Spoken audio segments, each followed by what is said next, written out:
아브라함의 아들 이삭의 족보는 이러하니라. 아브라함이 이삭을 낳았고 이삭은 40세에 리브가를 맞이하여 아내를 삼았으니 리브가는 밧단 아람의 아람 족속 중 부드엘의 딸이요 아람 족속 중 라반의 누이였더라. 이삭이 그의 아내가 임신하지 못하므로 그를 위하여 여호와께 간구하매 여호와께서 그의 간구를 들으셨으므로 그의 아내 리브가가 임신하였더니 그 아들들이 그의 태 속에서 서로 싸우는지라. 그가 이르되 이럴 경우에는 내가 어찌할꼬 하고 가서 여호와께 묻자온대 여호와께서 그에게 이르시되 두 국민이 내 태중에 있구나. 두 민족이 내 복중에서부터 나누이리라. 이 족속이 저 족속보다 강하겠고 큰 자가 어린 자를 섬기리라 하셨더라. 그 해산 기한이 찬즉 태에 쌍둥이가 있었는데 먼저 나온 자는 붉고 전신이 털옷 같아서 이름을 에서라 하였고 후에 나온 아우는 손으로 에서의 발꿈치를 잡았으므로 그 이름을 야곱이라 하였으며 리브가가 그들을 낳을 때에 이삭이 60세였더라. 그 아이들이 장성함에 에서는 익숙한 사냥꾼이었으므로 들 사람이 되고 야곱은 조용한 사람이었으므로 장막에 거주하니 이삭은 에서가 사냥한 고기를 좋아하므로 그를 사랑하고 리브가는 야곱을 사랑하였더라.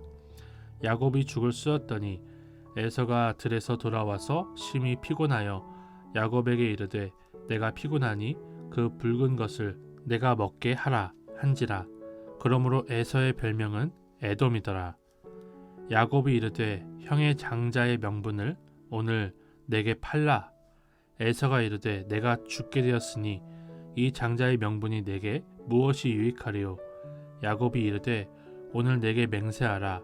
에서가 맹세하고 장자의 명분을 야곱에게 판지라. 야곱이 떡과 팥죽을 에서에게 주매 에서가 먹으며 마시고 일어나 갔으니 에서가 장자의 명분을 가볍게 여김이었더라. 저는 오늘 본문의 말씀을 통해서 하나님이 우리에게 주시는 어려움과 기도의 제목들은 정말 하나님이 우리를 사랑하셔서 주님께로 나아오라는 그런 사인이라는 생각이 들었습니다. 앞서 우리는 아브라함이 그두라를 통해서 낳은 아들들에 대해서 그리고 이스마엘이 낳은 12아들들에 대해서 보았는데 이삭은 아브라함이 한참 자녀들을 많이 낳고 있을 때 그때 결혼을 해서 20년 동안을 자녀를 낳지 못하고 있는 것입니다. 아브라함이 아직 죽기 전이었기 때문에 이 두 가정은 극렬하게 차이가 났을 거예요. 이삭이 그러한 상황에서 하나님께 간구합니다. 리브가가 임신했다고 다가 아니었습니다. 리브가의 뱃속에서 두 아들이 서로 싸웁니다. 그래서 또 주님께 기도하는 장면을 볼 수가 있습니다.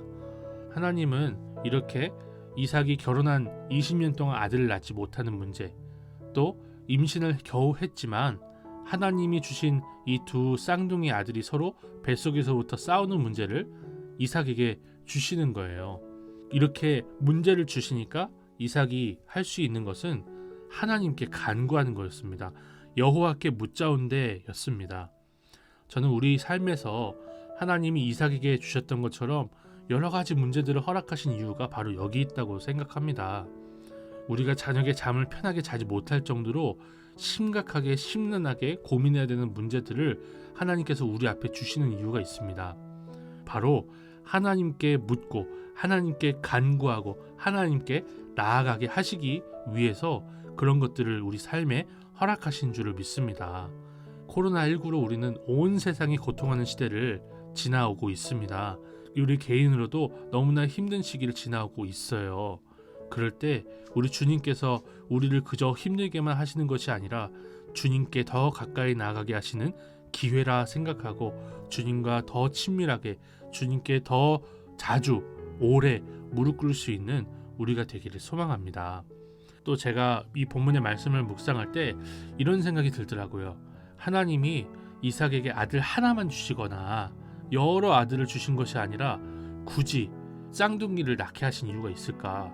뱃속에서부터 이렇게 싸우고 장성하여서 성인이 된 이후에도 장자의 명분 가지고 이렇게 싸우는 그 두 아들을 굳이 주실 필요가 있었는가라는 생각이 들었어요. 그런데 저는 이 이삭의 두 쌍둥이 아들을 통해서 하나님이 하나님의 뜻대로 은혜 줄 자에게만 은혜 주신다는 분명한 메시지를 우리에게 가르쳐 주신다고 생각을 했습니다. 누가 잘했나가 아니라 하나님이 누구를 선택하셨는지가 중요한 것이라는 것을 생각해 볼 수 있었습니다. 내가 선택받을 만한 그런 사람이 아니며 똑같이 싸우고 치고받는 그런 죄인이었지만 주께서 나를 자녀 삼으시기 기뻐하셨다는 것을 우리에게 보여주시는 본문이 이 야곱과 에서의 본문이 아닌가라는 생각을 할 수 있었습니다. 그래서 한 아들이 아니라 쌍둥이 아들을 주시는 것이죠. 하나님께서 나 같은 죄인도 그렇게 선택하여 구원하시고 자녀 삼으시길 기뻐하셨으니 오늘 하루를 살아갈 때 그 하나님을 기뻐하며 살아갈 수 있는 우리 모두가 되기를 소망합니다. 하나님 아버지, 주님께서 우리로 주님께 더 가까이 나아가게 하기 위해서 여러 가지 어려움들을 허락하신 줄을 믿고 우리가 범사에 어떤 일을 만나도 감사하며 살게 하옵소서. 이삭의 가정에 뱃속에서부터 싸우던 쌍둥이 형제를 주시되 그들이 태어나기도 전에 한 사람을 택하신 것처럼 우리가 무엇을 하기도 전에 주님께서 나를 택하여 자녀 삼으신 것을 믿고 주님을 기뻐하는 오늘 하루를 보내게 하옵소서. 예수님의 이름으로 기도드립니다. 아멘.